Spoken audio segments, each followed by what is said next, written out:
من احد زملائك يعني في السابقين والمنافس الحالي، وهو من اخطر المنافسين ليك محمد ابراهيم. محمد مساء الخير. ازيك يا كابتن؟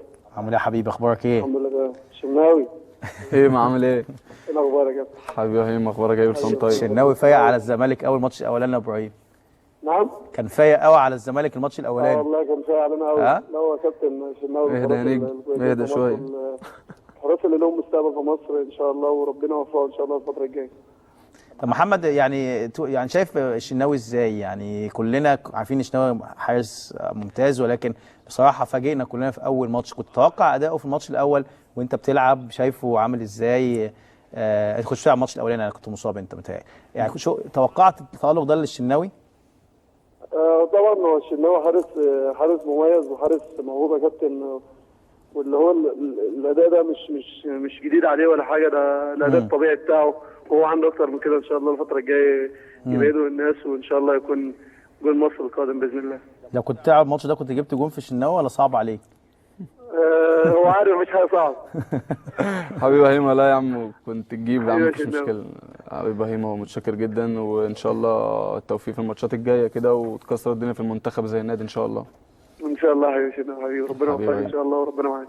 هيما كلمني على الماتش امبارح. مبسوطين من الماتش؟ الناس مبسوطه، جمهور، انت مبسوط كلاعب وزمايلك في الفرقه؟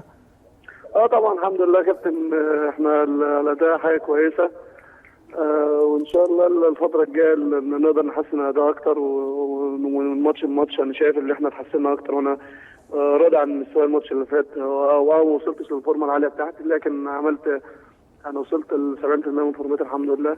والماتش الماتش ان شاء الله نزيد، وان شاء الله تركيزنا خلاص الماتش انتهى، ان شاء الله ركز في الماتش الجاي، عندنا ماتش يوم السبت، ماتش مهم ان شاء الله، نقدر برضه نروح ناخد اللي احنا عاوزينه، ماتش يوم 3 بونت، ونعمل اداء يشرف اللعيبه الموجوده والجهاز الفني وجمهورنا الزمالك باذن الله. محمد، ملقا والاحتراف لمحمد ابراهيم، يعني حلم تأجل شويه ولا هيبقى قريب؟ شايفه ازاي؟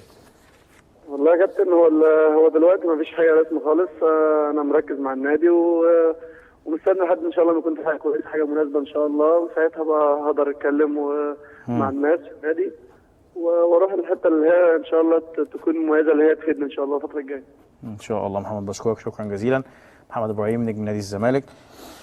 وهكلمك برضه على الاحتراف. يمكن انت من الناس اللي كنت عايز تحترف